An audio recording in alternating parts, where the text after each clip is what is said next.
Belderon, along with our co-chair, Maria Bonville, who is also co-chair of the board. It is great to have you, the subcommittee members, joining us as well. Of course, is our current president of CIRM, John Thomas, or JT, as we well know him. Our board chair, I think Vito Imbasiani might be with us, along with staff Scott Torsher and Claudette Manda. Hi, Isabel. Hi. We also want to welcome any members of the public, and we welcome your comments later in the meeting. So now I'd like to kick off the meeting with the roll call of the subcommittee. So please give us your name, institution, and if you are a patient advocate. Let's start with you, Pat, because I can see you in my...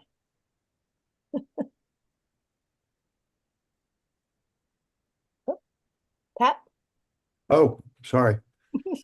Pat Levitt, Children's Hospital Los Angeles, Chief Scientific Officer, scientist and educator and stand-up comedian. Oh, cool. We need those more in our lives. Kim? Kim Barrett, University of California, Davis School of Medicine, Vice Dean for Research, Scientist, Educator, and Evil Administrator. Oh, okay. David? David Higgins, I'm from San Diego, and I'm a patient advocate and for the Parkinson's community and a member of the ICOC. Thank you. Elena? Good morning, everyone. Elena Flowers. I'm faculty at UC San Francisco, so researcher and educator, but my role here is as a nurse and patient advocate. Very good. Leandra? Good morning, everyone. Dr. Leandra Clark-Harvey, patient advocate representing the California Council of Community Behavioral Health Agencies and the California Access Coalition, focused on behavioral health access for Californians across the state. Thank you. Thank you. Linda? Good morning. I'm joining you by my phone this morning. I apologize. Hi, I'm Linda Malkus. I am the Dean of Translational Science, External Affairs here at the City of Hope. I am a cancer researcher, recently bringing a new anti-cancer drug to phase 1 clinical trial, educator, and I serve as an advisor here for CIRM. Thank you. Oh, thank you, Linda. Larry? Lawrence Goldstein, retired scientist from UC San Diego, active board member of some biotechs, and I sort of represent the San Diego area. Thank you. Does anybody ever retire as a scientist? I don't think so. Sorry, Larry. Did I miss somebody on the subcommittee members? I think we have other members of the staff. If we could go around and have them introduce themselves as well. Great. Good morning. My name is Corinne Temple-Perry. I am the Senior Director of Marketing Communications here at CIRM, leading this lovely team. And I'll give my team an opportunity to introduce themselves. My name is Aditi. I'm the Community Outreach Manager here at CIRM. And I'm Christina Smith. I'm the Social Media and Content Specialist at CIRM. Good. Okay. Hey everyone, I'm Esteban Cortez, Director of Marketing Communications with the team. Okay. I'm Katie Sharifi. I'm the Communications Team Coordinator. Okay, thank you. Good to see you, Katie. Anybody else we've missed? Jeff, let's hear from the rest of the team just to say hi. Let their faces be seen and we know who to lob pies at. Yeah, sorry, Jeff Lomax, and I represent our Clinical Trials Network, which is just an agenda item. So I'm here for informational purposes should you have questions. Very good, thanks. And then he's going golfing. Vito. Beth, I see Beth. I'm just going to call people out. Answering the mandate. Beth Drain, I'm the keeper of the record. Okay, very good. Thanks, Beth. Quiet but invaluable. Who did I miss who needs and wants to step up? Just so our public can see you as well. So, Isabel, Rafael Aguirre Sacasa, I'm General Counsel for CIRM. Thank you very much. Thank you, but I'm going to call your name in vain later, so I'm glad we know who it is. JT, go for it. Isabel, just let's go. JT, Interim President and CEO. Very good. Okay. All right, let's proceed. Speaking of Rafael, this was an issue that I brought up a number of months ago when Corinne was reviewing the comms plan, and we were talking about logo changes. And I walked away with the question, well, what actual power do we have as a subcommittee to make, to make any decisions to what is our role? And so we, do we actually have to vote on things and then go to the full board and talk about what we recommend, et cetera? Well, I went to Rafael and I said, please tell us what our role is. I think, Scott, you have the mission statement again, and for us to look. Yeah, we'll throw that up right now. Okay, thank you. So bottom line, to remind us, the subcommittee, what it is we're supposed to do, we basically are an advisory board, an advisory committee. And the comms team and all decision making actually is decided at the top of the food chain, and that's JT. So we are just advising, and but the final decisions and that kind of power rests at in the president's office. So our mission is to ensure the findings are communicated to the people of California, that we share public feedback with the board, that we meet quarterly, and that we report to the board at least twice a year. I think that, now that Corinne's got her team in place, and that everybody's kind of getting up to speed, we'll probably be able to be more consistent as we go forward. I think we're all kind of finding our place in this subcommittee, which hasn't met in a super long time. And hopefully things will become more consistent, and we'll all get a feel for what we're supposed to be doing and how it works. So I just wanted to bring that up. Does anybody have any questions? I wanted to clarify my own uncertainty about what kind of power we had. You can put that down now, Scott. Thanks. Will do. Anybody have anything to comment or add, Maria? No, other Laura, than go go ahead. No, Go ahead, Larry. Okay. Larry can go. All right.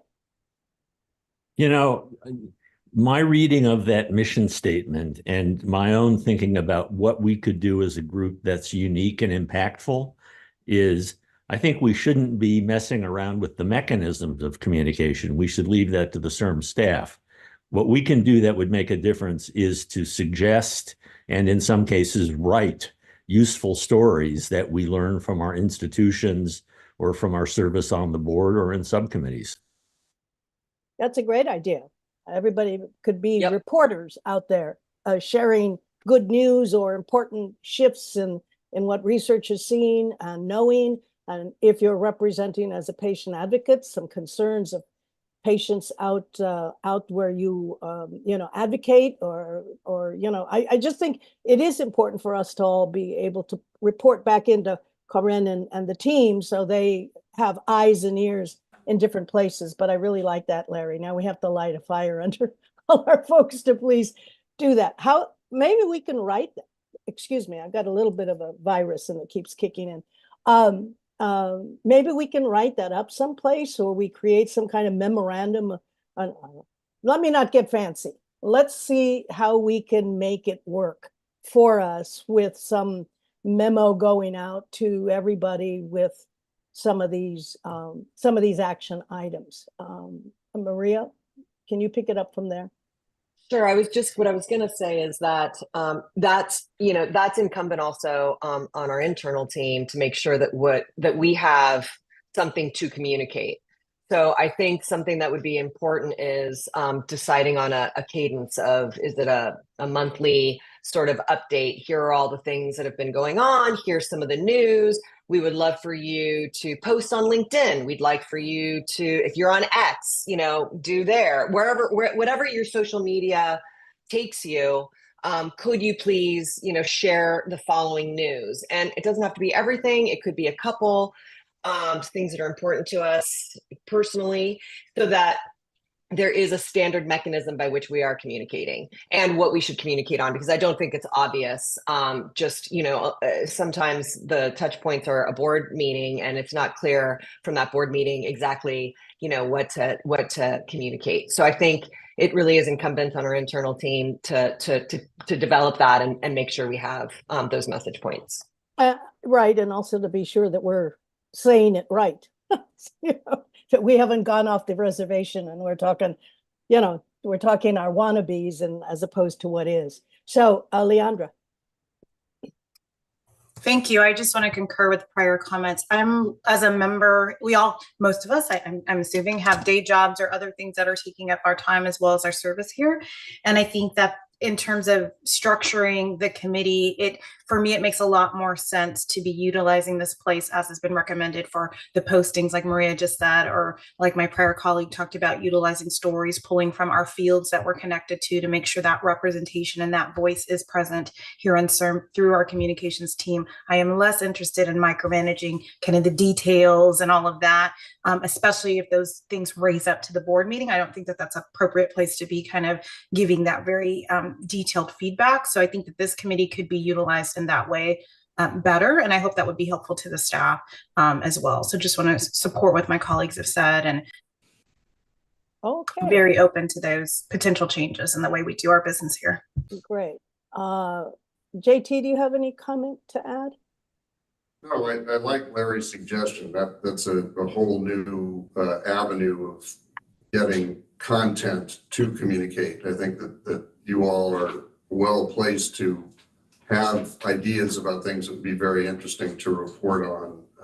And so I applaud that suggestion. I think that's doable. With respect to the internal process issues that Maria identified, I completely agree with that. We'll discuss internally how to put a plan together to make that happen. Great, thank you. Like I said, our interest is not necessarily to be problematic, or our interest is to be helpful and useful and to make sure we get the word out. As Leandra said, we don't need more work, but we do want CIRM to be successful, and ultimately we want it to be successful in the public, knowing what we're doing, what we're about, and how we're hopefully at some point in time making changes in their lives. So now we're going on. Anybody else before I move on? Oh, I'm sorry, Kim. Yeah. So thanks, Isabel. I also like Larry's idea about stories, and I agree that it's not our job to sort of micromanage the mechanisms of delivery. But I am mindful of that mission statement to communicate to the people of California, and also at least a perception on the parts of some people that we're not communicating very effectively what the agency is and what it's doing and the successes that it's having. And while I know that newspapers are a sort of dying enterprise, I still think there's value in op-eds and placing op-eds, helping to draft op-eds on the part of the staff, but then using the very eminent people that we have on this board as vehicles to make sure that those messages get out there. And I think that's another role that we can play. Yeah, swell idea. There's so much happening in science that there's always a link for us to speak into that in op-ed. So I just wrapped up a very long process with a group of academics across the country on writing an op-ed. I know it is a long process, but it is also, if we can get it somewhere, I think it could be very successful. Is that me making different sounds, or is that maybe Linda? Linda, did you want to say something? Yeah, actually, I just wanted to totally agree with the points that was just made. I think some very well-placed op-eds could be very, very helpful to the message of CIRM. So I fully support that. I really do. Okay, right. Leandra. Yeah, that just, jogged something in my memory. I think, was it a year or year plus? We did do some, or I don't know who was in charge of it, but there were some kind of like experiences of patient advocates reflected. I don't know if that was via a blog or something. I remember getting a note saying, can we talk a little bit about X, right, related to behavioral health? So I think those types of things in conjunction with the op-eds would be a great strategy, a great way to use us. I concur as well. Okay. Vito. Hi, Isabel, everyone. Thank you.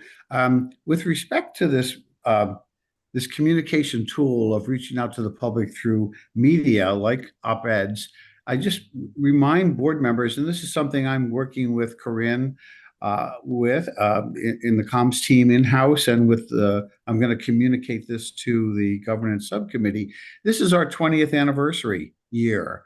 And that's a wonderful opportunity. That might be your entree into an editorial board. This is our 20 years, folks. Let us tell you what we've done with your taxpayers' money in the last 20 years, not as a pat ourselves on the back retrospective, but as a threshold for looking forward to what we're going to do. Oh. That might be a key. Great hook. Happy birthday. Absolutely great hook, and intersecting with, as I said, the continuing concern about the credibility of science.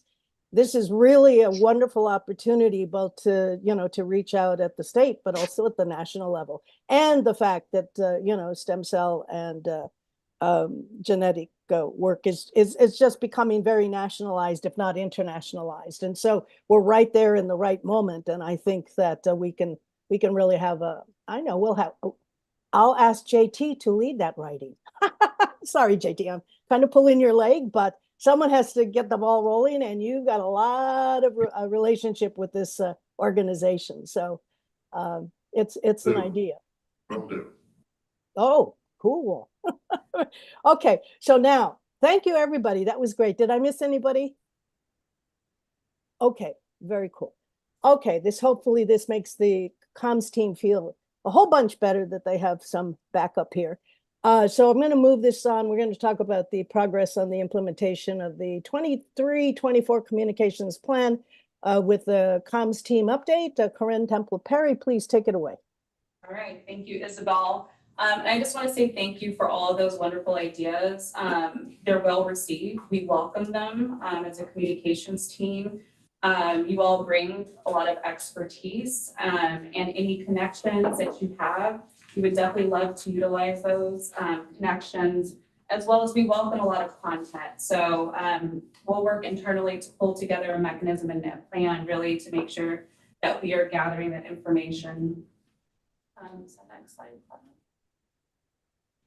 All right, so to guide our discussion today, I wanted to provide an agenda of the topics we'll cover.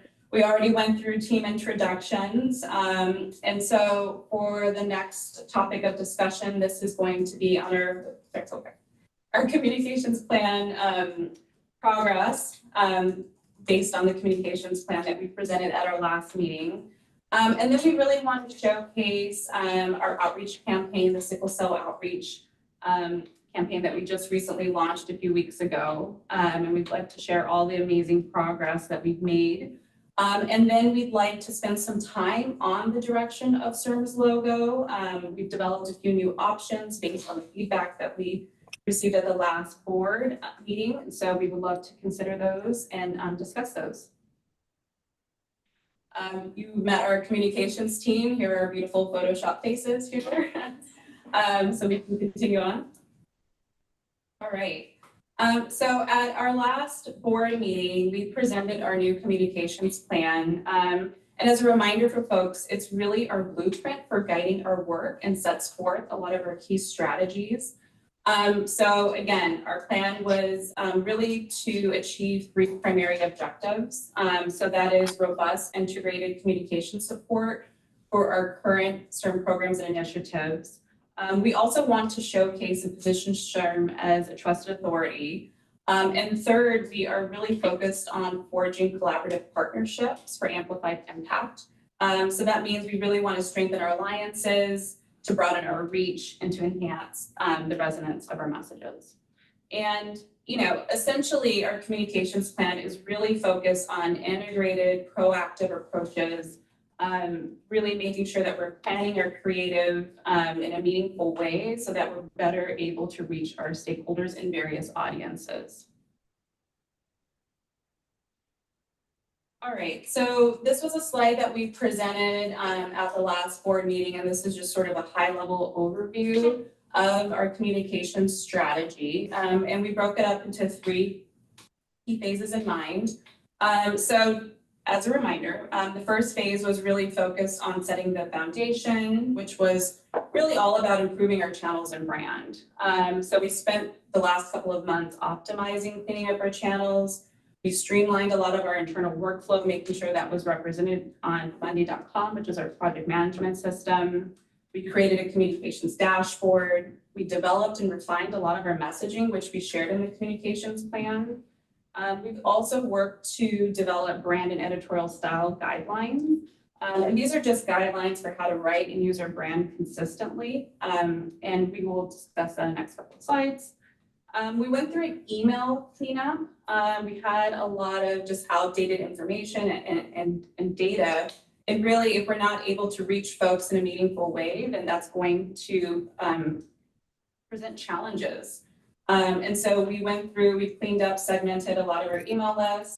Over the past few months, we've actually proactively reached out to communication teams, starting with a lot of our alpha clinics, as well as the folks that are receiving CIRM awards. We wanted to connect with a lot of their media teams as well, so that basically when there's news, we know who to contact and how, so that we can share content and really foster and improve collaboration so that we can all have a greater impact. So that was our focus over the last few months. And in our current phase, which was phase 2, which is all about building momentum, we're really just moving forward in terms of increasing the traction, as well as launching more proactive communication strategies. So we are very busy in the middle of a website refresh, which we will talk about in the next few slides.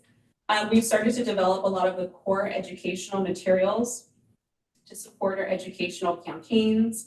And we're also developing internal branding, which we will also share updates on that. We've gained a lot of traction in tackling key strategies that we've identified in our communications plan. We'll also share that in the next couple of slides. And this is really going to set us up for moving into phase 3, which is all about expanding our reach. So building upon those strategies, it's going to take us into the next fiscal year. And that's really all about driving more integrated communication campaigns. As we look to launch the Community Care Centers of Excellence and PSQ programs, we really want to make sure that we're driving those integrated campaigns in unison with those programs, especially as they start to get underway.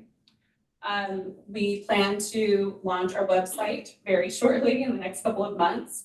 And once we do that, we can really build off of that momentum. And we're going to explore greater connectivity through CIRM digital app, as well as plan for future investments in media relations and internal communications. And so I'm going to let Esteban provide an overview of the updates that we've made to our branding.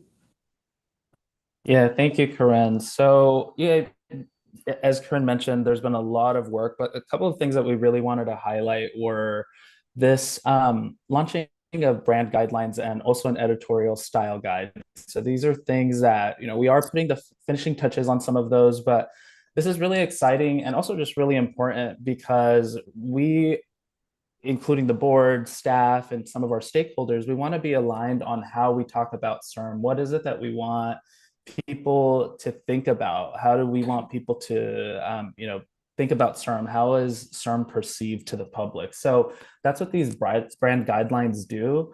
They really support with maintaining consistency around identity, things like logos, colors. We did make some updates in terms of accessibility, making sure that the colors that we choose do support ADA compliance. In addition to that, it also sets guidelines around photography, just things even, things like our fonts and, what is our tone when we're talking on social media and in written communications. And that's also what this editorial style guideline does. I really love that idea that you all mentioned around op-eds and, contributing more content from the board. And that's where these editorial style guidelines could come in. They, just make sure that we maintain consistency in our written communication And we're really excited to share these with you all. We're putting some of the final finishing touches on some of these, but we think that it's really going to support with making sure that everyone's aligned on how they talk about CIRM. Isabel, I see that you have your hand raised. Yes, thank you. This is really critical, Esteban, because I've been having this conversation with my fellow academic friends about the science of communication as opposed to science communication. And if we're talking to external different audiences, we have to know how to communicate science at their level. So I'm hoping that when we talk about the science of communication, we're recognizing we can't have the same language. It should be also part of editorial style guidelines that we have to have different language and different audiences so that we can communicate science so that they understand it. To me, that's the science of communication. So I'm hoping that you're thinking that way, because I'm not going to go out and talk to a public about stem cells the way we might talk about it at the inside the scientific review board. And we need to maybe stick in some guidelines to that point with samples or examples of what that looks like, how that sounds. I just think that's really critical, because that's where we lose so much of our audience. They say, what the heck does that mean? And maybe you found that out at the Black Joy Parade. You heard in the way you communicated with the folk there, and that might be giving us some lessons as well. Thank you. Yeah, thank you for that comment. Absolutely. Aditi will talk more about the experience at the Black Joy Parade, but yeah, those are definitely things that we keep in mind as we're communicating across these various channels that we have, you know, how we talk in social media, how we're talking to researchers who are interested in funding. We do, you know, we ensure that we are adjusting our messaging and our language around that to make sure that the message does resonate. But what I'm saying is it shouldn't just be an internal amongst comms team. Everybody should know this. So it's kind of CIRM, comms team putting out a message to everybody about how they're communicating vis-a-vis, you know, science and vis-a-vis the actual things that CIRM is doing. We have to learn to communicate them differently. Everybody does. Otherwise, you guys can have a standard, but if it's not being practiced throughout whomever's talking about CIRM, then it's kind of belying the whole purpose. So maybe I say written down a few things, a few lessons, something like that. That can go out even in the newsletter that Claudette is picking up and doing for the board, you know, internal stuff. So thank you. I can't reiterate that point more strongly and more frequently. There is a difference between science communication and science of communication. So we need to be very on top of that. Thank you. Thank you. Larry? So I agree with what Isabel was just saying, although I might think differently about the mechanism of making it happen. It seems to me that if someone such as myself wrote a piece about some scientific finding, one of the first things I should do is send it to the comms team to have them review it for adherence to sensible standards, for the proper use of lay language and the avoidance of jargon. Absolutely agree, Larry. Absolutely agree. Yeah, If I thank can you. just chime in really quickly. Our editorial style guide is almost a 40-page document that really breaks down how we reference CIRM programs, how to avoid jargon, all of the things, Isabel, Larry, you're talking about how to communicate effectively. And so if that's something that, you know, the board may may find helpful, we're happy to share that. Well, I would just suggest you just send it out as part of, hey, everybody, here it is.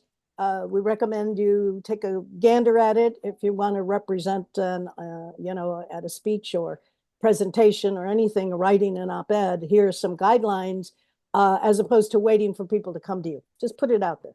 And, you know, that's part of comms doing its work internally and externally. Thank you, Isabel. Thank you, Corinne. Next slide, please, Katie. So, you know, as we mentioned, we're setting some of these foundational pieces, and this is just a preview of some of the things that we've been developing these past couple of months. And, you know, those brand guidelines that we mentioned will be incorporated into these templates for collateral. We've developed a template for a brochure, a one-pager. And this is actually really exciting because we're already starting to put these into practice. I did share a snapshot of one of the flyers we created for the Black Joy Parade, which featured a patient story. And these are really just going to streamline the creation of these materials because, there are a lot of teams at CIRM and they all have different needs. And also, as we're communicating to various communities, this will allow us to be flexible and really promote the stories, what CIRM's about, and promote the initiatives here at CIRM. So these are things that are going to continue to be in development, but I wanted to share a preview just so you can have a visual representation of some of the things that we've been launching these past couple of months.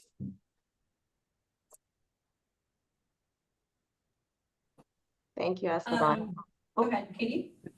If there's any comments, otherwise I can go over this one. No questions, comments? Okay. All right, thanks, Esteban. So I just wanted to go over the website project again, just to reiterate some of the work that we've been doing and some of the work that we're currently finishing up. As Corinne mentioned, we're kind of in the final phases of putting all this together, and it should be ready for launch, hopefully in the next couple of months. So the website project has been a long-term project. It is nearing its end, and it's been all about making our content accessible, making our website more navigatable, and really just making sure that we are ADA compliant and adhering to the International Web Content Accessibility 2.0 and all the 13-point checklists that it contains. So, this has been sort of a passion project for me. As some of you may know, I have a spinal cord injury. I'm in a wheelchair myself, so the talk around access is really huge for me.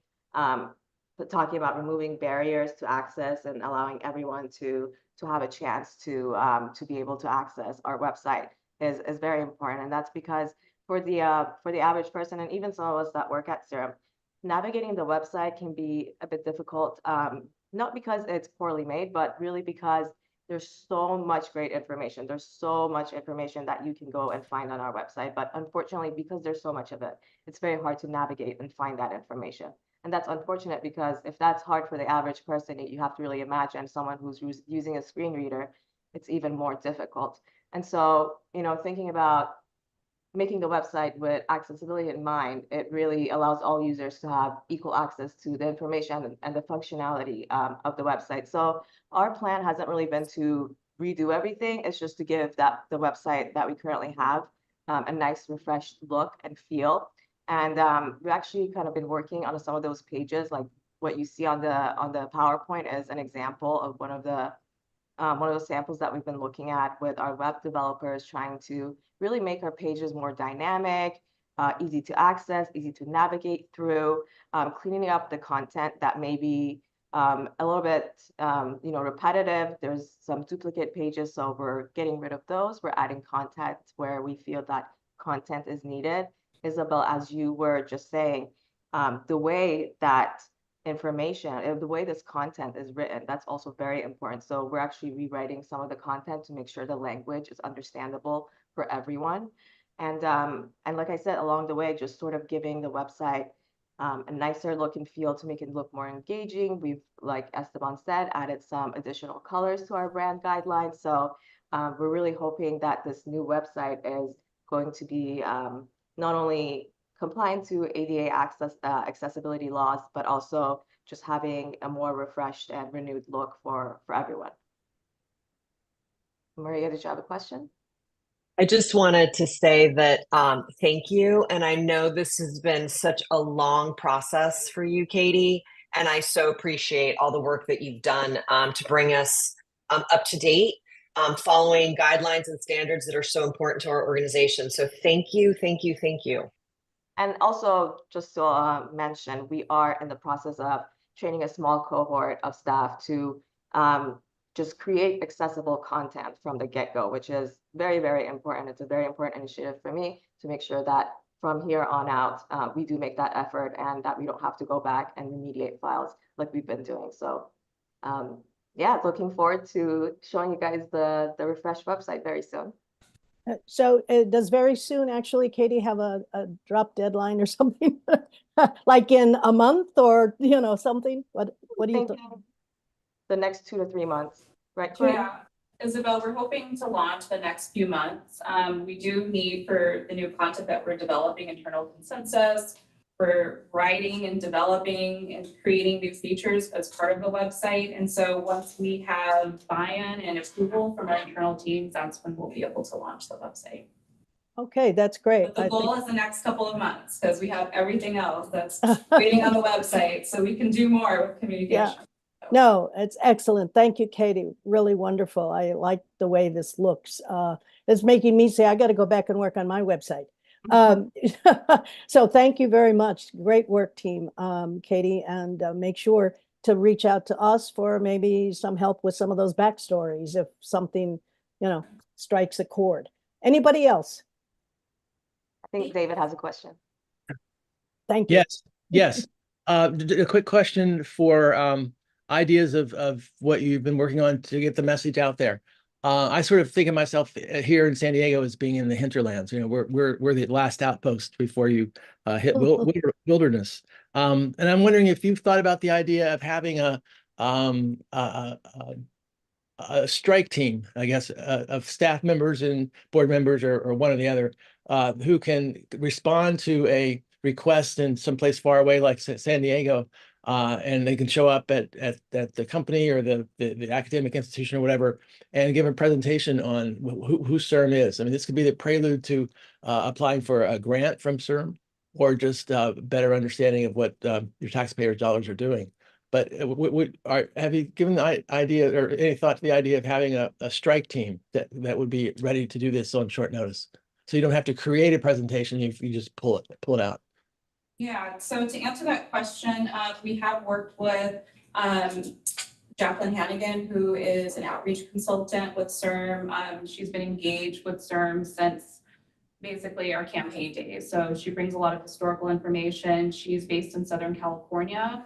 And she does go around to various conferences and events. She, presents on CIRM. She answers questions on CIRM, and so has really been integral to a lot of our outreach efforts to making sure that we have representation, especially in the southern part of the state. And there are some internal discussions with JT that are going to commence in terms of making sure that we broaden our network to make sure that we're really getting out there and really engaging with folks in the community.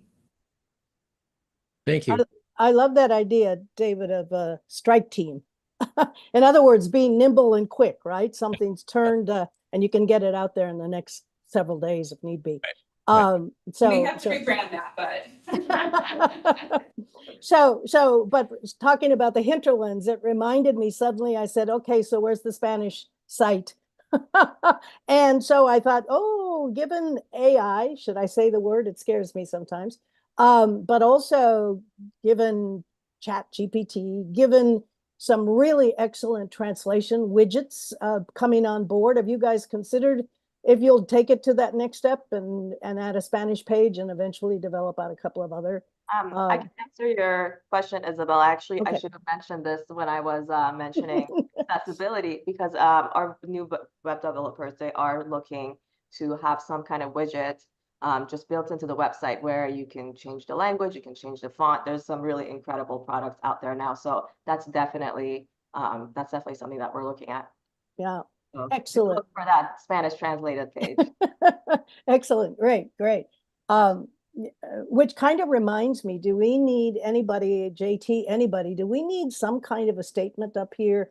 I'm sorry, because I've been buried in this whole issue around AI for a bit, so that we can guarantee to everybody who's coming towards us that we're well aware of the potential for mis and disinformation, and we have some kinds of guardrails in place so that what they see is what they get and it's all true. Have we thought about that at all?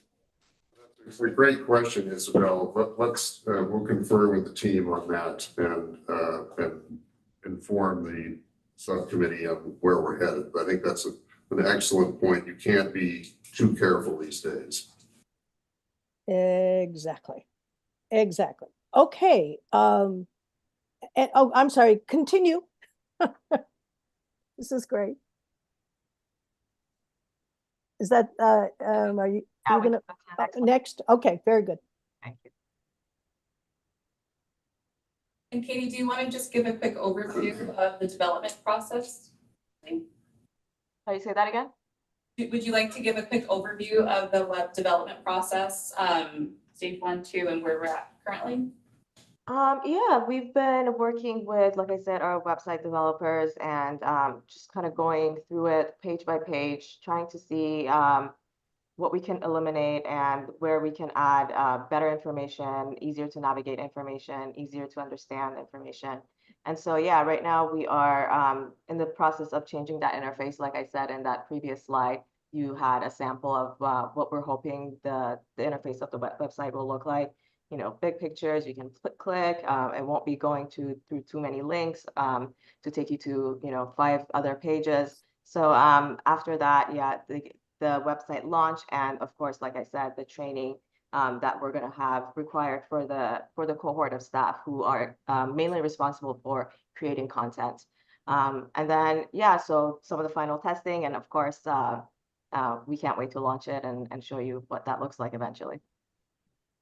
Yeah, and I will just add, our team has been just really focused on spending a lot of time the last few months on developing this information architecture, which is basically a blueprint of our current website. And as Katie mentioned, we have a lot of pages, and you have various entry points, and part of the ADA accessibility is that we clean up our navigation. And so also we want to prepare ourselves for the future of mobile, because most people are visiting our site through desktop, but we have a higher number that are coming in through mobile. And I don't know if everybody knows what I mean when I say mobile, just basically, you know, viewing our website, you know, on a smart device. And so right now, I think right now our mobile numbers are around 40%. And so we want to prepare for that number to increase. And so we want to make sure people can access our site and navigate it in a really clear and consistent way. So we spent quite a bit of time in the second stage on the information architecture, making sure that there were clear pathways that can lead folks to the content that they're looking for. We have a relatively high bounce rate for our website. That just means, you know, folks coming in and not really navigating throughout our website because they get frustrated, they can't find the information they need, and then they leave right away. And so with this new website, not only will folks be able to come in and find the information they need, but there's going to be clear calls to action. There's going to be things such as sign up for our email newsletters. We talked about email segmentation earlier. Having those sort of newsletter signups in various places that make sense to whomever the audience is. So this is really going to provide us with the channel and opportunity to, again, communicate our messages and to really position ourselves in a much better way. So Sorry. no, sorry, I didn't raise my hand, but it just made me think about a soft launch, if you will, but maybe sending out a note and a link just about before you're ready to launch for that, doing that testing to have the board take a quick look. I mean, maybe you guys want to unveil it in a surprise, but I think that maybe all of the board might, you know, want to see it. And this is not to Leandra's point about micromanaging. It's just sometimes you see something from an external point of view in which you can say, by the way, did you catch this, or did you see this, or maybe you do it this way because I'm looking at it through mobile and that. I don't know if you want that kind of input, but I thought in case you wanted to do a soft test launch or something like that, if that was viable. And that's definitely a consideration during this sort of fourth step, which is after sort of the end of web development. The site is actually going to be built and put on a staging site, which is just for, you know, internally for us to view, to do everything that you just mentioned, Isabel, to make sure the links are working, you know, make sure people can navigate, make sure, you know, we can see, you know, the website and it's working on mobile. So those are all things to definitely consider, and that will be probably, you know, have to build in that timeline, but definitely we would welcome the eyes just to make sure that what we're launching, because it is, you know, this is a much anticipated project, is done well. So I don't know if any other members of the subcommittee care to weigh in on that and whether or not they feel that's particularly important, or they'd love to be able to have an opportunity to just cast an eye and maybe send back some comments. It just struck me that maybe that would be helpful to you all for having someone be a soft tester. Isabel, I just wanted to chime in to say that this project has been incredibly collaborative. There's been people from several teams and within CIRM that have been putting input into this and going over anything that is, maybe getting ready to launch. So just wanted to let you know that there's been a lot of feedback from different teams as well on putting the website and the architecture of the website together. Very good. Thanks, Katie. Leandra has her hand raised. Oh, Leandra? Yes, I was waiting for Madam Chair to recognize me. I'm very sorry. I'm not seeing the That's okay. Hollywood stars. Thanks. No, for I didn't calling want to me be out. out of order. No, your question was what was the feedback from other committee members about that idea? And it sounds like Katie has clarified that some of that's going on, but I think that's a great way to use this group to, be that kind of last set of eyes before it goes out. So I would be in support of that. I think that makes a lot of sense. Okay, am I missing anybody else? I can't see any hands, so maybe Scott or It Maria, doesn't you can appear see. so. I think you're ready to proceed. Okay, keep on going, Corinne. I think we're going to hand it off to Christina next. Yes, hello and good morning. So just some high-level key metrics from the beginning of the fiscal year to February of this year. We saw a 5% increase in our overall social media followership across all platforms.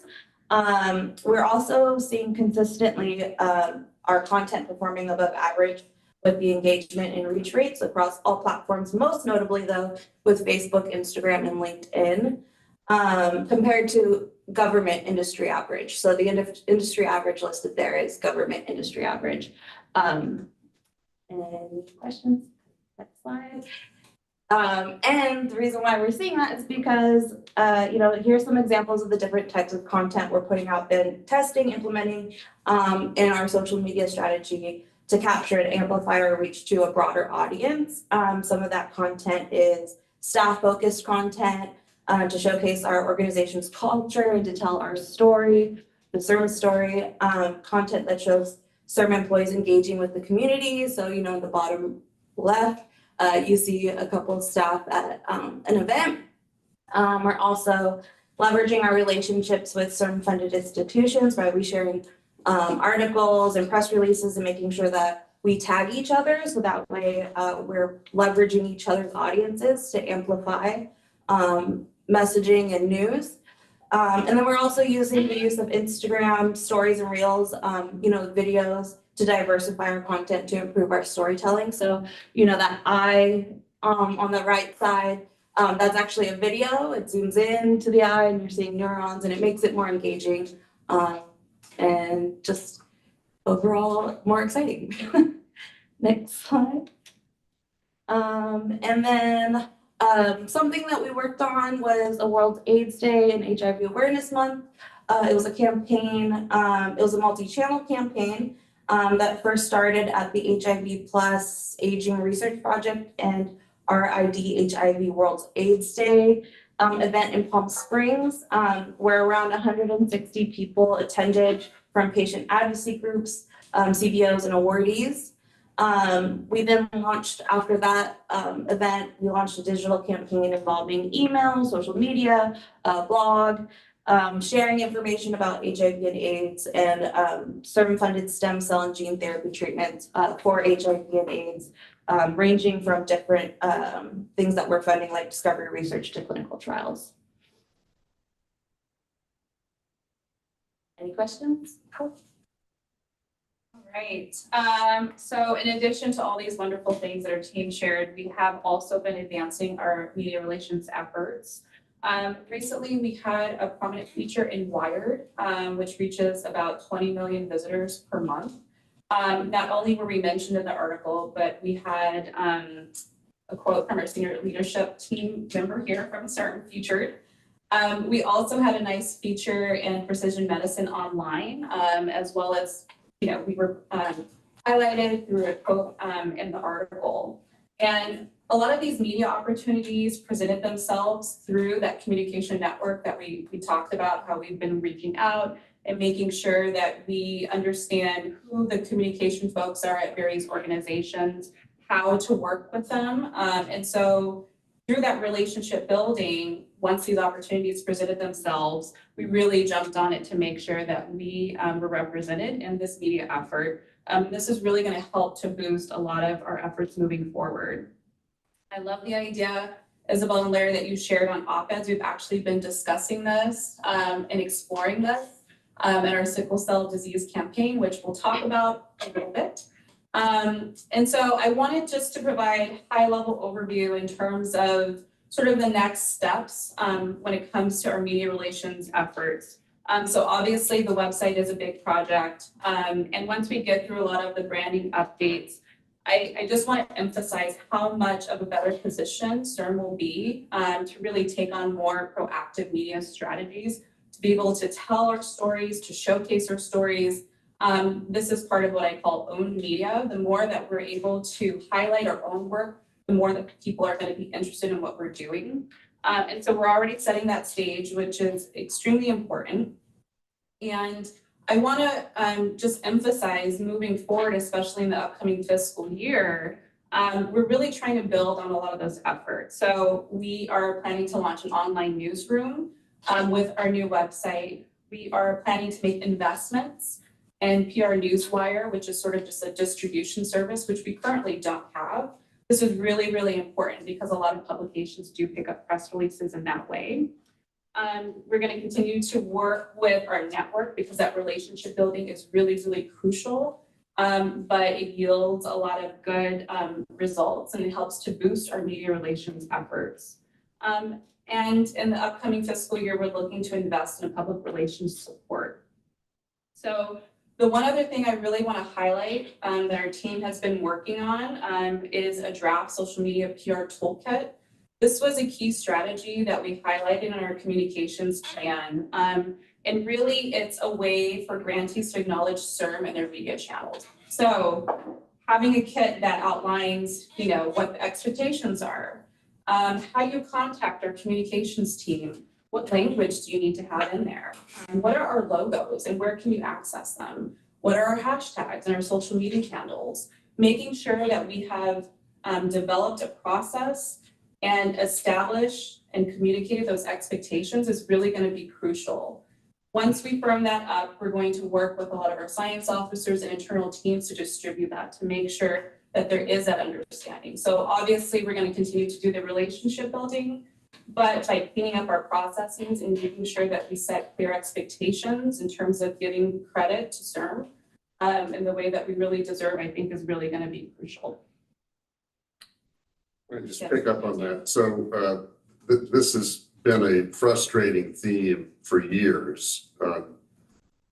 Grantees doing press releases, not referencing CIRM's role in funding whatever it is they're talking about, and we're sort of, we get increasingly fed up with that phenomenon. So we're talking about internally how we might work in more of a requirement to do that into the whole grant making process, because that we have so much that's out there that goes unmentioned. And even when there's a negotiated language and press releases with whomever, for some reason it gets left out on the cutting room floor by the time a press release or article or whatever is written. So we're busily figuring out strategies to be a lot tougher on that to ensure that the proper recognition is placed out there. Yes. And I would also like to mention, again, going back to the idea of op-eds, and I'm kind of jumping ahead, but I think it's really exciting with our sickle cell disease campaign is we have been looking again for opportunities for placing those types of op-eds in various publications. One thing that we've noticed is it's a little challenging for op-eds to be placed from sort of a larger organization. There's a lot of interest in even potentially partnering with, say, like nonprofits and to co-author op-eds with them because they have usually a little bit of an easier time to get those op-eds placed. So we're actively looking at all of our different options to making sure that we can get out there. Maria has her hand raised. Yeah, two things. Thank you. Thank you for that. In the past, we have had a lot of success with op-eds being authored by patient advocates and other members that we work with versus something that comes out of CIRM directly. So I agree that strategy is the way to go and has been the most successful for us in the past. And I just wanted to make a note about the not including in things, the researchers not attributing their funding to CIRM. There is language right now in our NOAs about, including us. My understanding is the language isn't always uniform, things like that. So I appreciate the efforts to clean all of that up and make sure that it's there. So I just want to make sure everybody understands it's there. So perhaps wording it more strongly or changing it will help. I don't know that that's exactly going to solve the problem. So when we've had a chance to sort of understand how to remedy that, I think it would be wonderful to come back to the group and let us know what that is. But it is a problem that has plagued CIRM from the beginning. And it's not always just that they don't include us in our press release, in their press release. Sometimes they do, and the media takes it out, or the reporter doesn't think it's important. And there's a lot less control we have about that than making sure it's included in the first place. So I just want to make sure everybody understands sort of, yes, including it is important, whether or not a media outlet actually contains it is a different problem. Isabel here, sort of in response, I absolutely understand that. Media also works on words, and sometimes they cut what they think is in their minds, the least important in doing a story. So that's always a challenge. But I wanted to play devil's advocate and go back to the former comment, and that is that while your community partners, that is large organizations, nonprofits, may have the ability to help with that op-ed and get it placed, but those are normally larger organizations who have a deeper staff than some. As a small organizations where, in fact, I think incredibly underrepresented even here, they don't have that luxury of whipping up op-eds and then having a list of reporters and press organizations that are going to immediately take up their op-eds or their stories, etc. It is really critical that we be aware. It is almost part of the Corin, sorry, it's almost a part of building that media relation and that relationship with public and these nonprofit agencies and these small CBOs whose stories you want to get out, that you can almost have to help and write that op-ed and then get their response and their feedback and a quote and then put it out there in partnership. But and that would help build their exposure, and yet they would be cooperative with you in getting something done. But they just don't. Most community-based organizations don't have deep media teams and a lot of time to do op-eds. So however you can build that relationship and bring them in nonetheless would be, I think, be very good for them.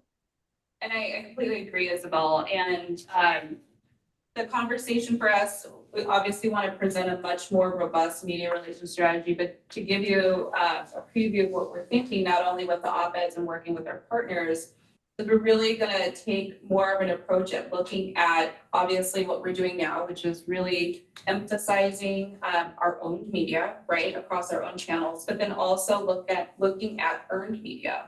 So not just through traditional publications, but for example, if we're trying to reach the community, looking at newsletters and where they consume media and making sure that we, CIRM, are getting in some of those communications. And so it's looking at this sort of whole landscape. Are there newsletters that specific communities read? Then we should probably be in there. So it's really looking at sort of the whole earned media landscape. And that's really going to be a key that I'm previewing that right now, but as we start to think through a much more robust media relations plan, that's going to be a key driver to that. So. I'm sure you understand that the very first piece of data that might make that particular small newspaper or social media group, special interest group, if you will, interested is when you point out the impact of these issues in their own communities, and that's why they need to know about it. Yes, exactly. Yeah, because I don't see enough of that. We're very generic in some ways on the statements that are made. And to me, the very first sentence is, this is impacting this community this way, and then you bring up the general facts. But, you know, when they see themselves reflected in these stories, then first of all, you're seeing the inclusion. Second of all, an awareness of the problem, and you might be raising the awareness with them as well. And so it's really critical to make sure that that those, you know, the Spanish language and increasing numbers of Asian and Arab language, you know, social media, and even little TV cable news places. I'm amazed how many there are who might be very interested in this sort of thing if you couch it in, this is impacting your community this way. Exactly. Thank you. Has his hand raised? Me? Yeah. Yeah, Pat, go ahead. Okay, I didn't hear that. It sounded like an echo. For the press releases, I don't know how many there are in a day, a week, a month, or a year, but you know, the one thing that you could do is to require those who are funded to contact your office when there's going to be a press release, and then you will then require a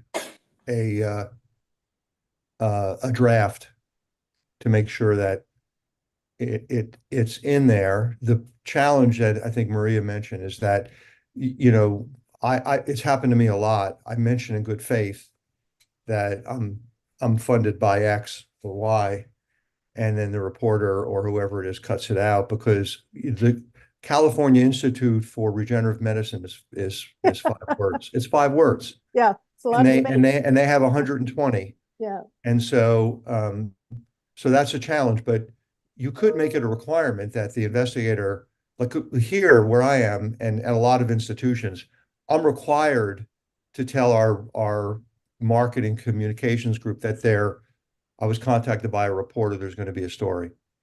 And if it's not like, you know, every day there's a press release about something that CIRM is funded, then it may not be too overwhelming. There's just one other thing I wanted to say is that, you know, op-eds, I mean, the number of people who are reading, you know, standard op-eds and standard news stories, you know, from newspapers, et cetera, is diminishing. It's, you know, and so I'm not suggesting that you don't try to do that, but I think with a limited amount of time, the return on investment of time for things that we all know and maybe are quite sad about, like I am, like I still hold up, I still read the op-eds, but I'm surrounded by people who don't even know what an op-ed is. What are you talking about? All right. They get their news in other ways, but the one audience that I think is missing, I think your in-briefs are really, I'm going back to your in-briefs. I won't take much time. It's a really great idea. They're short. There is a need for using graphics or cartoons because it turns out now that researchers, so we're submitting grants to NIH where we have lots of cartoons in it because the attention span of study section reviewers has gotten shorter and shorter. I'm not kidding, right? Every journal has a cartoon abstract, right? And so that's something to think about. But my feeling is that every legislator and their aides should get every in-brief. Anytime there's an in-brief generated, they should get it because we just don't have a public reach. And your job is very difficult.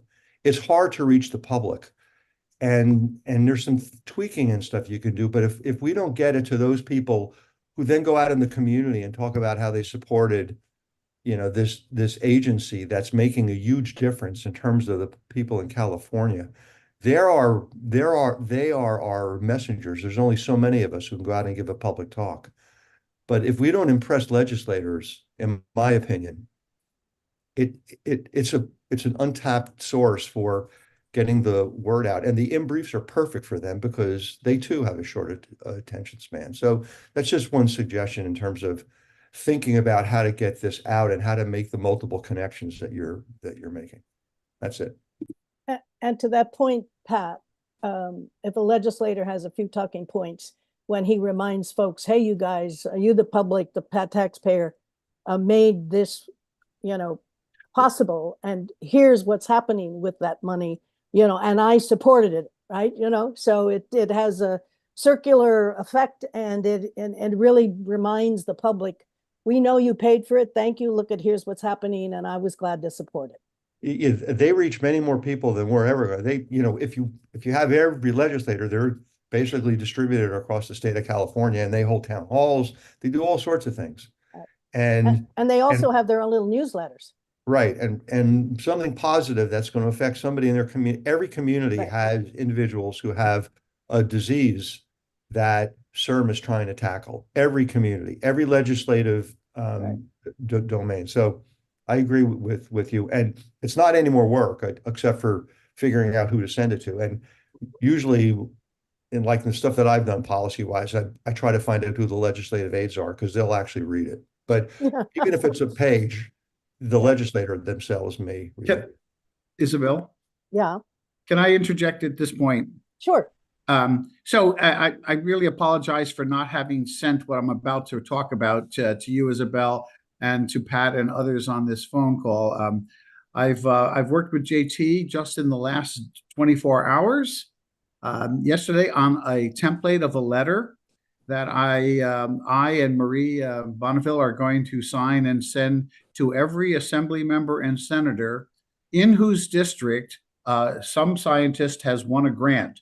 I'll show you that letter. I'll send you the template. I'll ask you, please don't send it out until we buff it up a little bit more. But it goes on to say that Dr. So-and-so at city of whatever or university of whatever has just been awarded a grant by CIRM for $8 million to study, for example, metastatic ovarian cancer or the effect on the immune system on whatever. And it goes on for 3 or 4 more paragraphs, precisely addressing all the things that Pat just mentioned, that these people have a large voice, that they are very likely to turn around and write a letter to this university professor themselves and to reference how our tax dollars are being put to work. So I'm hoping that this will be a pillar in our armamentarium. And I intend to do that for every single grant. I've already got 12 sets of these documents on my desk. I want to mention quickly that we've done that, that Art used to do this for the organization and made sure that the legislature was kept up to date on where we were funding and how we were funding. And it lapsed for about a year. So it's good that we've worked to get that going again.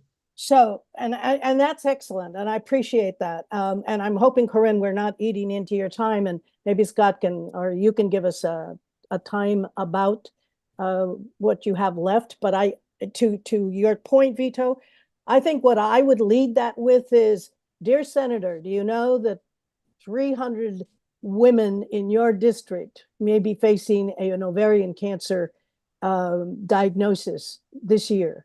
We're pleased to tell you that, CIRM or some scientist in your district is receiving this because they're looking at the topic with ... But, and I know it takes more time because I've been writing some of these letters myself, but I like to personalize them with something that makes that particular representative know that you know their district. So I think it takes you, 2 more minutes perhaps to look up some California registry data for, and depends on the issue. So you could look it up. It's Google does help a lot. But I just, a short talk to say this is happening in your district or this is happening in California and it impacts your district. And we want you to know what we're trying to do about it. Does that help? That's a wonderful idea. Thank you. You're welcome. That's the old journalist coming out in me. I'm what's the word for it? Sorry. I'm mirroring Kevin. Kevin's coming out in me. All right. So back to you, Corinne. If nobody else has their hand up. Okay. Yeah, so thank you everyone for those suggestions and that conversation. And clearly, as you can see, there's been a lot of work that's been done, but I did want to highlight some of the progress on some of the other communication goals that we've set in the plan. And I've listed a few of them here, but I wanted to point out some of the things that we've done to really advance those and move forward. So one of the goals that we set was to promote funding opportunities to broader California research communities. And we've of course continued to support with promoting these through email campaigns, of course, social media, working with the teams to make sure that we're getting word out to various communities. But one thing that I did want to highlight is that we did collaborate with the scientific programs and education team to develop a communications plan for the Remind program, which of course is to promote funding opportunities for central nervous system disorders. And you can see a preview in some of these graphics here. Some of the things that we did for that were create social media posts, some talking points, FAQs. We also developed a landing page that would really boost engagement and answer all of the questions in one place. So if anybody was interested in applying for some of that funding, they could learn everything there. And this could be a model for how we continue to support some of these funding opportunities for various communities. We also have done some display advertising, taken advantage of any conference advertising as well for that. And of course, this is something that we will continue to do and identify new ways to do that. In terms of elevating public visibility of CIRM-funded science and CIRM-supported grantees, of course, we're always going to be finding new ways to do this. We've already highlighted some of the things that we're doing. The website being one of these tactics, also making sure that we're developing some messaging for some of these programs. One of the things that we're also doing, and we have done, is finding ways to highlight research projects and milestones, also patient, trainee, and researcher profiles. Again, we're also collaborating with the scientific programs team to come up with some of these ways to streamline and encourage researchers to share their stories. And we're exploring developing a survey, some questionnaires, and also just working with them to help us identify some of those things. One of the things that we're also going to be doing is we're going to identify some of those milestones as they're coming before, we find out that, maybe something is close to getting FDA approval, really connecting and working with the science officers to identify those in advance so that we can prepare and plan and also collaborate with some of those institutions. In terms of promoting CIRM's alpha clinics and some of our other programs around patient access, we're developing some messaging, also some talking points for some of these programs.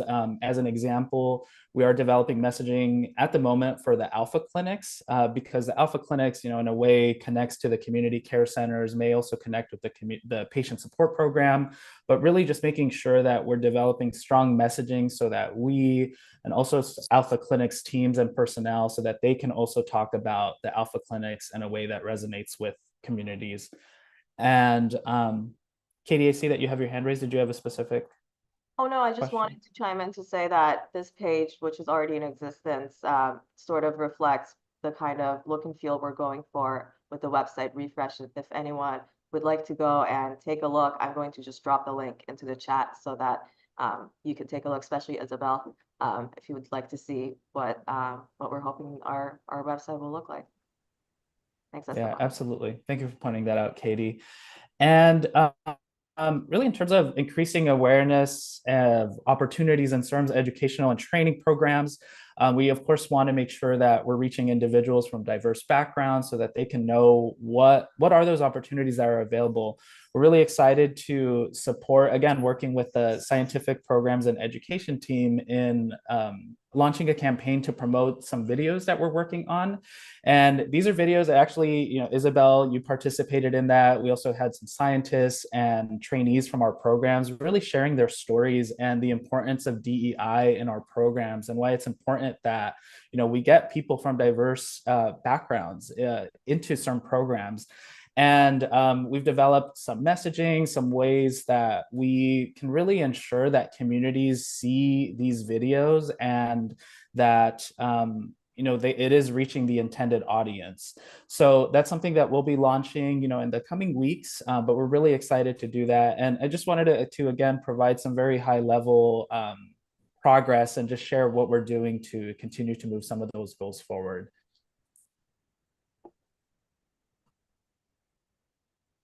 Thanks, Esteban. So the next two slides are simply refreshers of the outreach. Oh, sorry. Just half a minute. How much longer is your presentation? I'm sorry, we've been really engaged and asking lots of questions, but we have like about, yeah, I know. We have about 14 minutes left on, oh, no, that's right. We have 45 minutes, sorry. Yeah. I was thinking about our public out there who wanted to ask questions too. So go ahead, I'm sorry. Yeah, we have to go to slide 34 and we're currently on 15. So we have like 20 slides. Any other? Oh, yeah. Okay. Okay. So this slide is simply a refresher of the outreach goals that we had reviewed in more detail in the previous subcommittee meeting. So enhancing awareness and understanding, strengthening collaborative partnerships, and increasing geographically focused outreach. And just like we said, shared in December, our first public education campaign is around sickle cell awareness. So this campaign is really sharing information about what sickle cell disease is, CIRM's commitment to funding research in sickle cell disease, highlighting patient stories, and sharing resources for sickle cell patients, including resources from partner organizations such as UCSF Sickle Cell Center of Excellence, which has clinical trials that are currently accepting patients, and also working with Access Advocacy to share programs that they have for individuals who want to learn more about being advocates for sickle cell disease. Next slide, please. So this is a quick snapshot, but the next slide will have more examples, but this is kind of sharing what the campaign looks like. So the campaign's theme is Championing Sickle Cell Change Together in California. We incorporated feedback from Access Advocacy very specifically because they have very much integrated within the sickle cell community, knowing what patients respond to, what they want to hear, what they want to see in terms of imagery. So we really incorporated that into the look and feel of the campaign as well as the campaign theme. We're also, as Esteban gave a highlight early on, we did highlight patient stories with the collateral by incorporating the stories and the current still success of that clinical trial.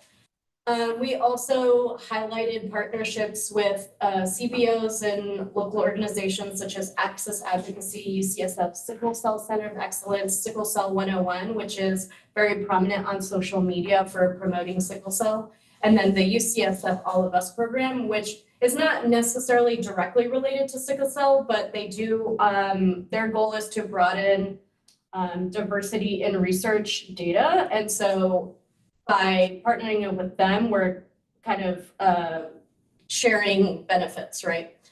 And then also highlighting partnerships with national organizations such as the NHLBI's Cure Sickle Cell Initiative, Global Genes, and NORD. So this slide is just visual examples of some of the collateral, including flyers, postcards, social media assets, as well as updated landing page, which is launched live, and I believe it was the link was shared with you all. So hopefully you're excited about it like we were. Next slide, please. And then this is kind of where I wanted to spend a little more time, was recapping the Black Joy Parade. So as you know, that was the big launch event for the sickle cell campaign. It was a really great opportunity to spread awareness, not only about sickle cell, but also about CIRM within the Black and Brown community. The event boasts over 20,000 attendees annually, which is really great exposure for CIRM and as well as the sickle cell campaign. Our booth had about 40 to 50 individual touch points of engagement and conversation, including people who were diagnosed with sickle cells themselves, looking for treatment options, looking for more detail about what CIRM is doing for sickle cell. We also had a very prominent booth location. So if you're familiar with the Oakland area, we were on 20th Street, right between the main area of the event, right near the main stage of the event. So the majority of attendees at the event were passing our booth, exposed to our booth, saw our booth. The majority of folks in attendance were of Black and African American descent. There were some Asian individuals who stopped by our booth and also were interested. And as we know, sickle cell does impact Asian communities. So that was a really big win. And we also brought some activities. So we brought our Plinko board, which we revamped to kind of illustrate how blood stem cells differentiate into different types of blood cells as well as immune cells. And then we also brought a bracelet making kit to visually demonstrate the DNA strand, and folks that came could make their own DNA bracelets. I will say the Plinko board was the most popular activity. Folks walked by, they stopped, played the Plinko board over and over again. There were some families that came and the kids had to be almost torn away from the Plinko board because it was just so engaging. And we actually had a Bridges student volunteer who came and was really great at explaining the differentiation and much better than I was able to explain what the different blood cells and immune cells did for us. So it was really great having him on board to really engage youth and adults. Kim has her hand raised. Yep. Oh. Would you just explain what a Plinko board is? Yeah, so a Plinko board, I think in one of the pictures that will follow in the next slide, there's actually a picture of it, so I can kind of explain it when that picture, because I think the visual connection to the explanation would make more sense. But I promise I will explain it. And then just a little bit more about the event. So folks who stopped by our booth, a lot of the conversation was sharing about CIRM, who we are, what we do, and the vast majority of folks who I talked to really appreciated CIRM's existence and learning more about what we do, and really just expressed a lot of gratitude. I heard a lot of thank yous, a lot of kind of really impressed folks. So that was really kind of that feel-good moment. And then the next couple of slides are going to be those photos that I referenced. So I will explain the Plinko board once. Yeah. Adita, I'm wondering if in the conversation with those patients, you actually thought about, and maybe you've got their names, but asking them if they would actually share their stories. So a few of them did sign up for our newsletter, and we have their information to follow up with them. Some of them didn't want to go into that much detail, and we wanted to respect the patient's wishes. But we did have those conversations of like being more engaged with them. And just to add a little bit more, Isabel, as we're going to these outreach events and we're capturing folks' contact information, one of the things that we're looking to do and launch, we articulated this in our communications plan, was to launch a patient access newsletter. So we've actually started sort of the development and thinking around that. starting to look at the strategy. We're not ready quite yet, but part of the preparation process is making sure that we're collecting information at each of these, engagement opportunities so that we can continue to communicate and engage with folks even outside of these events. Yeah, well, I'm sorry I wasn't there because I did want to be there, because I would have gone a couple of steps further. I would have actually talked to them about how important their story is to the rest of the community to understand this, and that would really be helpful going forward. And so could we please, get them to engage? I don't know if CIRM as a rule, as a group, when we go out and do this stuff, has any inhibitions because of IRB when you talk to patients out on the street. I would not have inhibitions, but I'm just wondering if we can ask them, I mean, really seriously, and not be afraid in that conversation. Maybe they're timid at first because they're not sure how much you understand their issues, but sometimes it just takes a little bit of talking, and you will find that they're, especially when they think they can help others, always interested in sharing their stories and their community, their families, others. I would encourage you to take that next step and and say how critical their story, their experience is to others in the Black community, the Asian community, Latino community, and sometimes that really helps get them to join in. I would love to see the photo of those people, and share it with them and say, can we use this? And where this is so critical, and this is so wonderful, and this is really important. I think you see a little bit of shift in the response and the engagement. And that goes right back to, you can say, they're in Oakland, look, we got so-and-so to talk with us about their concerns. I just, I'm sorry, I'm channeling Kevin again, but to me, No, I think these are perfect I definitely opportunities. agree. And I think they're like, you're right. Like we in our conversations with these patients, it wasn't that we hesitated or we didn't ask those questions. And I think that particular space didn't always lend for pushing a little bit more. So I think for me, making sure that each of them had my personal business card and knew that the door was always open, and that I would also reach out to them for any follow-up questions, for any follow-up information about the clinical trials, and keep that door open, because my role is really to build that relationship so then they do feel comfortable telling me their story and making it public. So I think we're in alignment.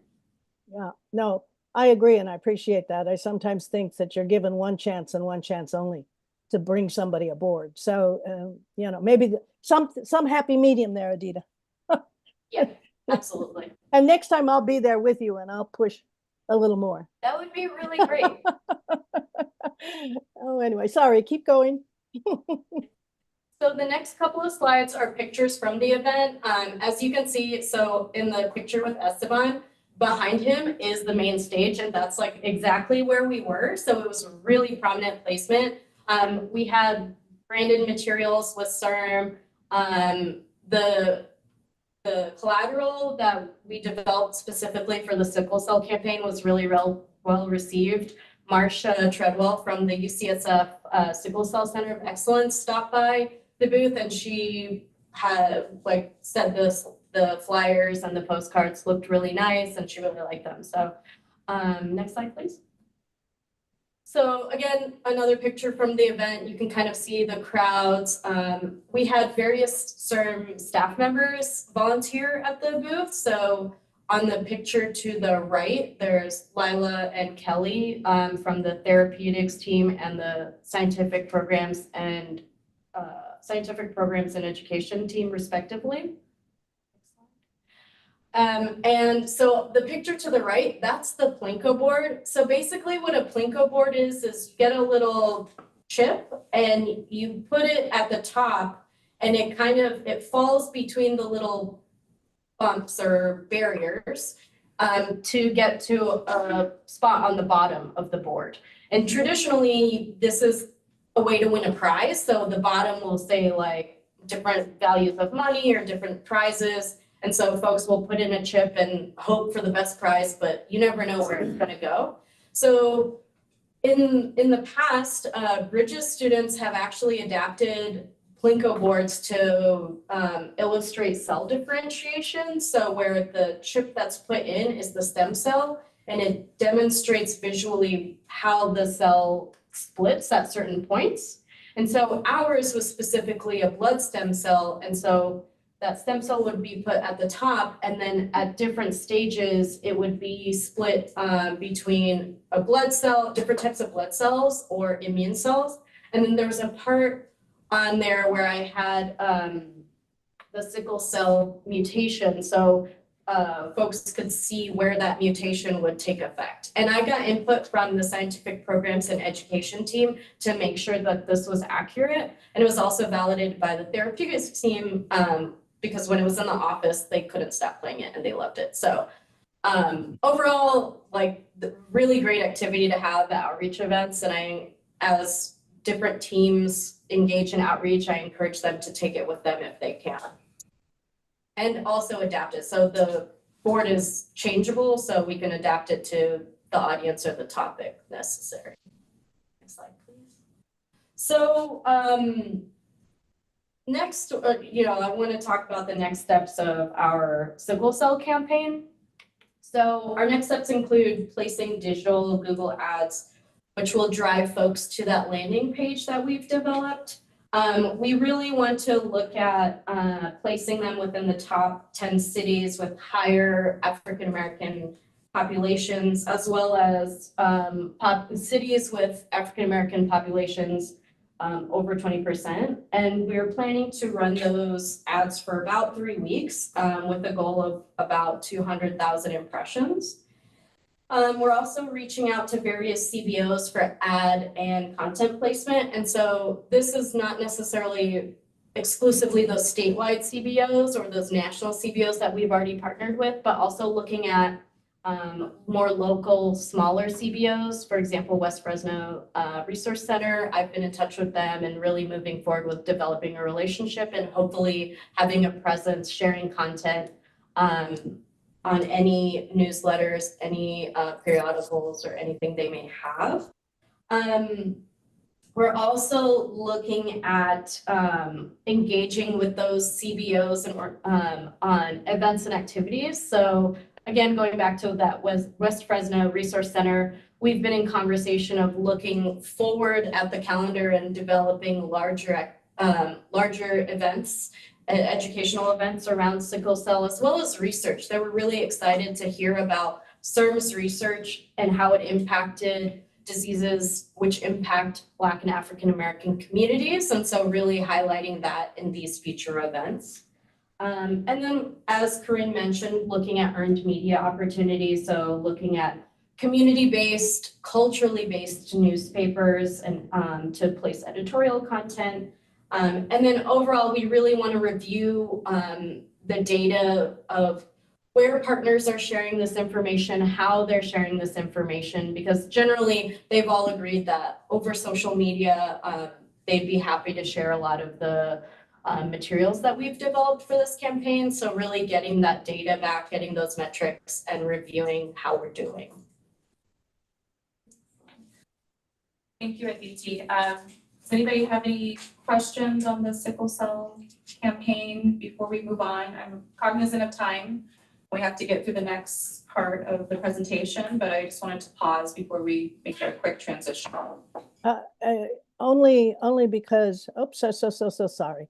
I was going to raise my hand. Isabel, I just was going through a PubEd publication because I'm trying to find out what we keep talking about the Brown community, but I never see much going on here.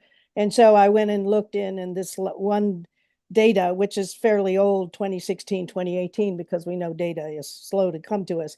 It said among California, 683, this was 6,837 residents in California identified as Latino with sickle cell. And so one of the things I've really come over time, both at the state and national levels, is to resent being used. And that is, they talk about these people and they say these brown people, and then we're gone. There's nothing in here to help us understand what is happening within our community. You've got 15 million Latinos in the state of California. So there is a percentage of them with sickle cell. What are we doing to try to inform them to raise an issue that they possibly don't even know about, even though they're suffering the consequences of it? So I think that we need to enlarge our frame of reference for talking about this this disease. Absolutely. And I will say that while the organizations have primarily been working with Black and African communities who we've been in contact with, we have mindfully reached out to organizations in the Central Valley and Central Coast because we know there are a great deal of Spanish-speaking communities, Latino communities there that we want to reach. We know that we aren't, we know that sickle cell doesn't exclusively impact Black and African communities or even Asian communities. So we are mindful and we are trying to expand that reach. And we'd be absolutely open if there are any suggestions from this subcommittee as far as organizations that we could reach out to. I will be happy to reach out to them. I don't think you have to go to the Central Valley, although that's a good thing you go to the Central Valley because a lot of times the agricultural workers are the least served of anybody. But you can go to Los Angeles, which had 3 million Latino. So they're all over the place, and it's finding. And so again, Aditi, I'm sorry, this isn't about a specific community on some level. This is kind of a general awareness campaign to the Latino community wherever it lives, to let them know when we're talking about brown people, this is what we know about this disease within your community, and we're here to tell you what's going on, how to go to clinical trials, et cetera, et cetera, et cetera. I'm very sorry, but and I want to move on, but I just telling you that when we look at these issues, we need to do deep dives into the data of every diverse population in this state to see how this is impacting them and what messaging we do. You mentioned the Asian community, how and who is it impacting, which is also like the Latino community, a diaspora, not a monolith. And so some of those communities may be impacted differently. If we're really going to do our work and be nuanced, we need to understand those, and we can get that out of census and other different places where we can get this data and really understand that. See, that's what science, that's what my academic partners taught me, how to get to and look for the data so that underlies our messages so we can talk to these different communities. Okay, sorry, I'm getting off my soap opera. We can move on. Well, thank you, Isabella and Aditi. And so I'm going to transition. I'm mindful that we have about 20 minutes of time. And so I'm going to go through these next few slides relatively quickly. I may even skip over a few because I want to be able to make sure folks have a chance to comment. So at our last board meeting, we presented an updated version of our current CIRM logo to accompany a lot of our brand updates. And obviously, after a lot of deliberation, the decision was for us to come back with a few more options. And so just quickly, I wanted to provide context on the goals of the logo refresh and why we were recommending the update. First, there were three key reasons. One was to improve the readability and visibility of our name. Two, to increase the clarity of CIRM and who we are and what we stand for in many communities. And three, to strengthen our current brand. And Isabel, I saw your hand up. No, that was a mistake. Sorry. Oh, okay, sorry.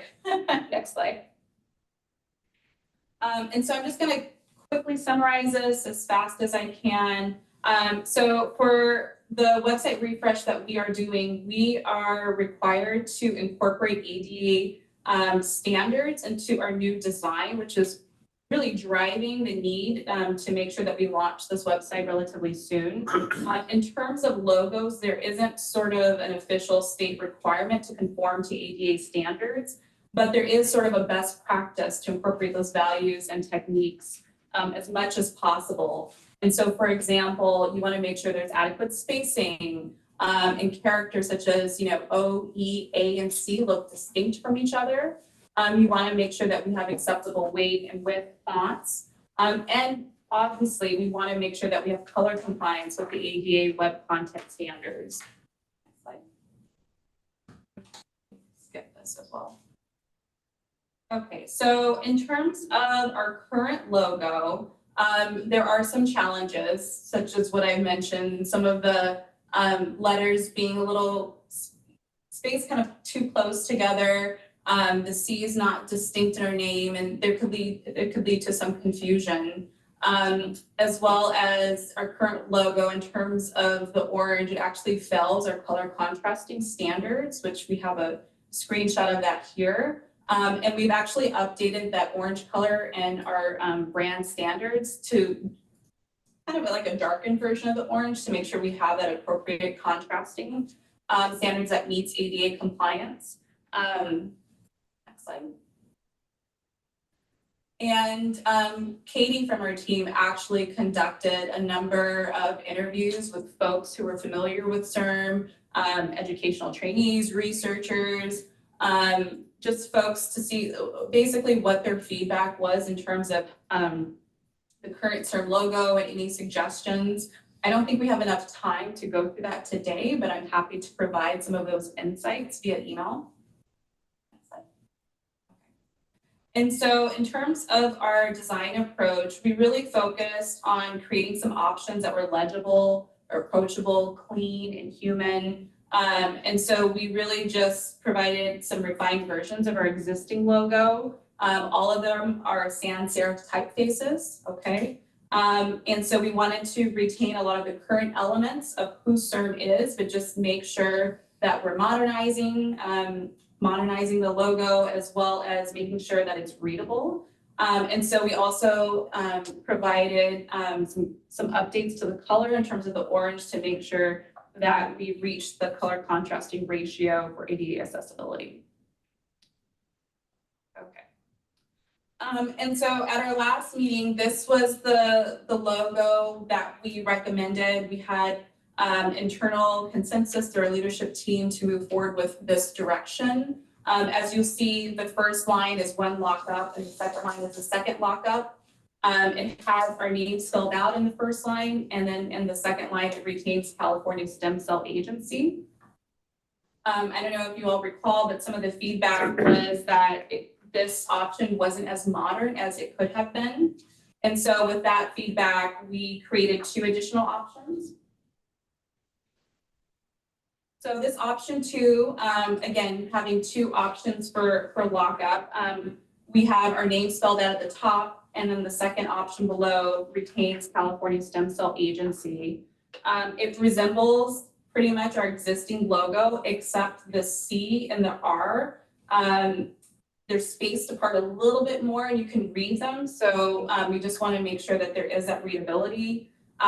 It's clean, it's uniform, has organized structure, and just prevents any sort of confusion in terms of the letters. It also preserves a lot of the similar M, even though this is a completely different typeface from our current logo. It looks very similar, but again, just helps with the readability. This next option is really responding to some comments and suggestions about creating a more contemporary logo. So we wanted to provide one that had a more modern style. It's a little bit more geometric, and it provides a lot of spacing between letters so that people can actually read the letters a little bit better. And so, you know, this is definitely forward thinking and really captures the innovation that we are definitely trying to portray in a lot of our branding. And so this slide basically has all of the logo options on one side for you all to view. The first option has our name spelled out, and the lower option has California Stem Cell Agency to retain what we currently have. With that, I'd like to open it up for questions or comments. I just want to chime in that in my interviews with several stakeholders, that there's a huge consensus that we do need to spell out what CIRM stands for. So just want to put that out there. We had a lot of people that picked row A for that specific reason. I think it's important too, Katie.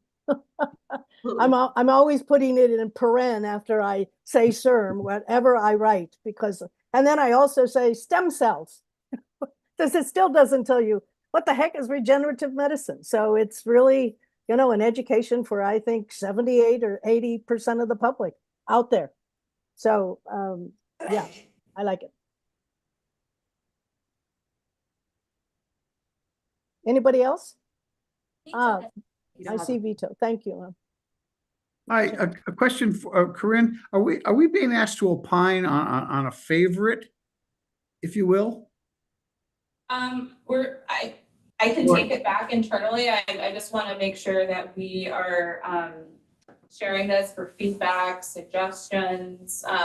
But the ultimate, you're not proposing using all three of them. You're going to settle. No, Okay. we're going to choose. So not being trained as an artist, I do have a comment with column 2.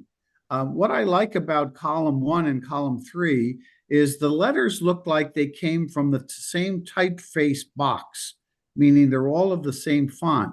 But what strikes me, and I say, actually, I don't like about column 2, is that the first and last letter, the C and the M, look like they come from one typeface, whereas the I and the R come from another. And it's the hybrid that I'm. I think if I had to vote, that would get my lowest vote. Pat. Yeah, so you either spell it out or you spell what it does. And California Stem Cell Agency never worked because, like, the public doesn't know what a stem cell is. and there are actually researchers that don't know what a stem cell is either. And so the other option is to describe what we're doing, like, you know, California curing disease, right?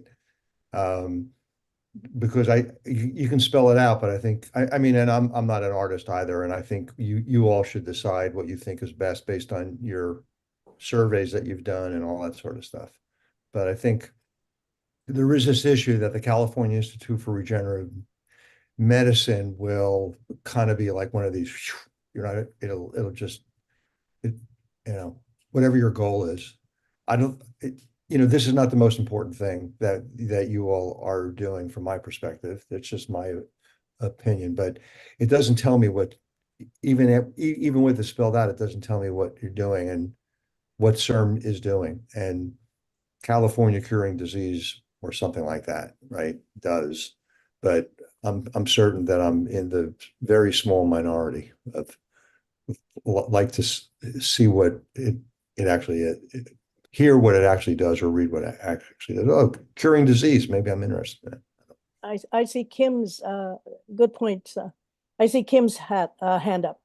Yeah, thanks, Isabel. While I'm sympathetic to Pat's comment, I think California curing disease is way too broad because that could apply to all sorts of different things. And if I had to vote on any of these, I would go for 3A with California Institute for Regenerative Medicine spelled out, because if we're going to change the logo, I think there is already a sort of historic through line with the color and the format, but it needs to be modern. And I don't see that 1 or 2 is particularly modern. And otherwise, why bother changing at all? Because it's just an evolution rather than a revolution. Looking for other hands up. Leandra, I just see a thumbs up, but do you want to comment? Sure, thank you. I think I agree with the comments about modern, and that's been my concern. If we're going to make changes, let's move in the direction towards where we really want to be. And there's not enough, in my opinion, shift in these first 2 columns. And then also Vito's comment, I believe I had made that in a prior conversation as well. The C and M, they don't match the middle 2 for whatever reason. So completely concur with that. The third column, I do like it. It is more modern, and I believe I've given some feedback but it should, in my opinion, if it can be a little thicker in terms of heavier font, because it is very thin. And so I think that's not going to be super visible. You know, if it's between stem cell and regenerative medicine in terms of layperson, I think stem cell is a little closer to something someone's heard about before than regenerative medicine. Is there something better we can do? probably. But if the choices are just A and B, then I would go stem cell, column number 3, and hopefully we can find something a little better to describe, what we do than that. That makes sense. I see you, Maria, but let me chime in here to Leandra's point. I too think that the CIRM, I'm going with you on modern. I do think that number 3, it does look thin, and in some ways, it doesn't have the weight of what we're trying to do. That, to me, is what's missing in number 3. And the weight is heavy. We can go to Pat's California curing disease. That's messianic, I think. But I mean, we are aspirational, and we are intending to get people's attention. So drama is, somewhat of an issue here. But I agree with Leandra that stem cell seems to have a lot more agency out in the world than regenerative, which to me sort of sounds like the mystery of AI. What are you building? Robots? I mean, what's going on here? So, and I've always thought this, that trying to explain regenerative medicine to anybody is, so those are my feelings. But yeah, I'm heading towards 3. But to Leandra's point, can we thicken it up, or make it more impressive? So anyway, on to you, Maria. I think, just to circle back, I think the conversation, or what we're really trying to get to, is, do you want our name or do you want a tagline? If you want a tagline, that's different, and that probably involves more thought and work around it. So California Stem Cell Agency was a way of trying to draw attention into the fact that, because nobody knew what regenerative medicine was. Not that a lot of people know what stem cell is either, but of the two, stem cell seemed to describe what we do a little better. That said, we've now gone into other technologies. It's not just, it's not just a stem cell agency. So how do we convey that? So if what the conversation is, do we want a tagline or do we want our name? I wouldn't focus so much on California Stem Cell Agency, because it could be something different, as Pat noted. So that's just sort of, I would encourage the team, if they think that we should have a tagline and that works better than our name, to explore that option, and not feel like you're tied to Stem Cell Agency or California Institute for Regenerative Medicine. I don't have a strong feeling either way. I know that's shocking, but I don't have a strong feeling either way. I'm just curious as to perhaps, if there's other things you'd like to explore, then I highly encourage it. So here's the deal. First of all, Corinne, excuse me, how much time do we have left on your presentation? We've only got 7 minutes, but I also wanted to see if we could get JT to weigh in, being very cognizant that we're just advising here, we're not directing, or we're not deciding. So JT, do you have something to say? Yeah, so I agree that nobody knows what regenerative medicine is. Even when you try to explain it, it takes a long time just to get the point across. So I think the B option, something descriptive of what we do, is better. I do want to echo what Maria said, which is we're very, very pointedly not just stem cell anymore. We have a very robust gene therapy element to what we're doing, which in point of fact has actually led to products that are getting closer to market than some of the stem cell products that we've enabled as well. So we do need to give further thought to what that might be. But I think the idea of being descriptive and as understandable as possible, to the extent we can do that, is the way to go, because that's catchier than somebody's eyes glazing over with the regenerative medicine terminology. I like all the comments about modernizing. I think are good. Both of the, I wouldn't get too thick on the lettering, because then it starts to come up against the thickness of the existing logo. And I think we want to have something that's a departure from that. So some toned down version of increased thickness to go along with the modernized lettering, I think is good. So I go with 3B, and let us sort of cogitate on what we should be doing with respect to a tagline, would be my recommendation. Let me ask Scott, do we have any potential public comments out there that I want to make sure we get in before, and then go back to Corinne? I haven't seen any, and I don't see any hands raised other than Linda Malkus as well, but I think we're fine on public comment. Oh, okay, Linda, go Yeah, ahead. real quick, I think you should get the words future in there. I do like the third options, you know, the number of column 3, but you know, if you're going to do a tagline, you want to do like, you know, creating the future or something you want to talk better than you know, stem cells, like you said, you know, so much of the conversation is, you know, how do we make ourselves more understanding for lay audience. And so you know, as an agency, it really is about creating the treatments of the future, you know, so that the word future, I personally, I would like to see somewhere in there. Thank you. Here's just off the top of my head, making solutions possible, but you're talking about future, but really they're here now. So, you know, we have to acknowledge both. Yeah, but so making just the language very user friendly. Yeah. Yeah. So Corinne, back to you. Leandra, did you have your hand up? Go ahead. Yes, before it escapes me, Linda's like future focus just sparked something. So real quick, I just want to throw it out there just for note taking. So something around funding innovation for the future of healthcare, something like that, that kind of drives people to like, oh, they're a funding agency. It's around innovation and research. So I like the words innovative or innovation and future. And maybe if we could put funding in there too, if that's so, just food for thought. Funding, innovative care. Treatment for the future, Yeah, whatever. treatment. Yeah, there you go. Okay, thanks. Good idea. It's out of my brain. Yeah. Oh no, that's when, you know, like fine wine, it takes time to meld, you know. And other words. Yeah. So back, Corinne, final words, and then we're gonna leave the I just want to building. thank you all for your feedback. This was very helpful. And we'll take obviously a lot of your suggestions and try to incorporate them. We'll work internally. JT will work together to come up with a few more options, including exploring logo number 3, picking it up, as well as a potential tagline for next steps. So thank you all. I appreciate your time and all of the wonderful feedback.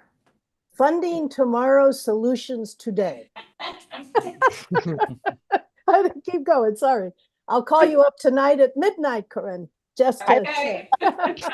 Anything else? Any comments from the rest of the committee? I would just say I really appreciate how the focus on how the committee is going to be utilized going forward. I feel really positive about that. So thank you. Very good. I just want to say thanks to everyone for the amazing feedback you've given us today. Thank you so much. Okay. Thank you, thank you, everyone. All right, then the meeting is ended. Thank you. Bye. Bye-bye. Thank you.